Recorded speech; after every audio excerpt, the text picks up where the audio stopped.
Hello നമസ്കാരം, എല്ലാവർക്കും വീഡിയോയിലേക്ക് സ്വാഗതം.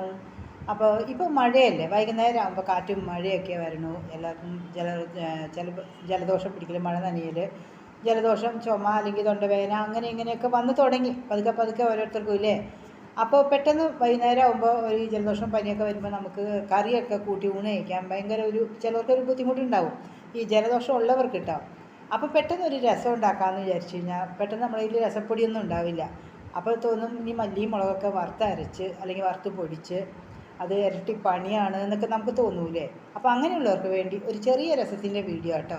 ആദ്യം ചെയ്യേണ്ടത് എന്താ അറിയാമോ, കുറച്ച് കുരുമുളകും ജീരകവും ഒന്ന് പൊടിച്ച് നമ്മൾ മിക്സിയിൽ പൊടിച്ചിട്ട് ഒരു ചെറിയ ഡപ്പിയിലോ എന്തെങ്കിലും ചെറിയ കുപ്പിയിലോ ഒക്കെ ആക്കിയിട്ട് ഫ്രിഡ്ജിലെടുത്ത് വയ്ക്കുക. പുറമെ എടുത്ത് വയ്ക്കാം, പക്ഷെ വറക്കാതെയല്ലേ നമ്മൾ പൊടിക്കണത്, അതുകൊണ്ട് ഫ്രിഡ്ജിലെടുത്ത് വെച്ചേക്കുക. അപ്പോൾ പിന്നെ നമുക്ക് പെട്ടെന്ന് രസം വേണമെന്നുണ്ടെങ്കിൽ ഈ ജീരകവും കുരുമുളകും പൊടിച്ച് നമുക്ക് ചേർക്കാം. കാരണം ജലദോഷവും ചുമയൊക്കെ ഉണ്ടെങ്കിൽ ഏറ്റവും നല്ലത് കുരുമുളകും ജീരകം എന്നറിയാലോ. പിന്നെ സാമ്പാർ പൊടി, ഇപ്പോൾ രസപ്പൊടി ഇല്ലെങ്കിൽ കുറച്ച് സാമ്പാർ പൊടി ഉണ്ടെങ്കിൽ ആ സാമ്പാർ പൊടി ചേർത്താലും മതിയാവും. ഇല്ലെങ്കിൽ മല്ലിപ്പൊടിയും മുളക് പൊടിയും പിന്നെ നമ്മൾ ഉലുവാപ്പൊടിയൊക്കെ ഉണ്ടെങ്കിൽ അതൊക്കെ കൂടി മിക്സ് ചെയ്ത് നമുക്ക് തിളപ്പിക്കാം. പക്ഷെ കുറച്ച് കൊഴുപ്പ് കിട്ടണമെങ്കിൽ ഇപ്പോൾ പെട്ടെന്ന് പരിപ്പ് വേവിക്കാനൊക്കെ മടി വരും. അപ്പോൾ കുറച്ച് കൊഴുപ്പ് കിട്ടണമെങ്കിൽ ആ സാമ്പാർ പൊടിയിൽ കുറച്ച് പരിപ്പൊക്കെ ചേർത്തല്ലേ പൊടിക്കണത്. അപ്പോൾ സാമ്പാർ പൊടി ആണെങ്കിൽ കുറച്ച് സാമ്പാർ പൊടിയും കൂടി ചേർത്താൽ മതിയാവും. അപ്പോൾ അങ്ങനെ ഞാനൊരു രസം വെച്ചു. ആ ഒരു രസത്തിൻ്റെ വീഡിയോ ആയിട്ട് ഒന്ന് കാണിക്കാൻ പോണത്. ആദ്യം തന്നെ കുറച്ച് കുരുമുളകും ജീരകവും കൂടി ഇതുപോലെ പൊടിച്ച് മാറ്റി വയ്ക്കുകയാണ്. അപ്പോൾ ഇതിൽ നിന്ന് ഒരു സ്പൂൺ എടുത്തിട്ട് ബാക്കിയുള്ളത് ഞാൻ അടച്ച് ടിന്നിലാക്കി ഫ്രിഡ്ജിലെടുത്ത് വെക്കും കേട്ടോ.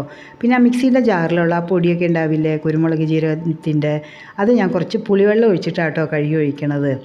പിന്നെ ഇവിടെ പാത്രത്തിൽ ഞാൻ പുളിവെള്ളം ഒഴിച്ച് വെച്ചിട്ടുണ്ട്. അതിൽ സാമ്പാർ പൊടി ഇട്ടു, തക്കാളി ചേർത്തു, പിന്നെ മഞ്ഞൾപ്പൊടി, ഉപ്പ്, കായം, കുറച്ച് ശർക്കരപ്പൊടി എല്ലാം കൂടി ചേർത്ത് തിളപ്പിക്കുകയാണ്. അപ്പോൾ തിളച്ച് വരുന്ന സമയത്ത് എന്താ ചെയ്യേണ്ടതെന്ന് വെച്ചാൽ ഒരു തവി ഇതുപോലെ ഇട്ട് വയ്ക്കുക.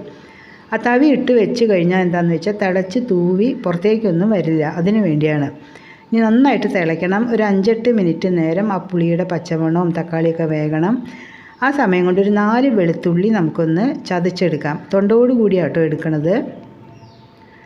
അപ്പോൾ വെളുത്തുള്ളിയും കൂടി ചേർത്ത് ഇട്ട് കഴിഞ്ഞാൽ നല്ലൊരു മണം വരില്ലേ, അതിന് വേണ്ടിയാണ്.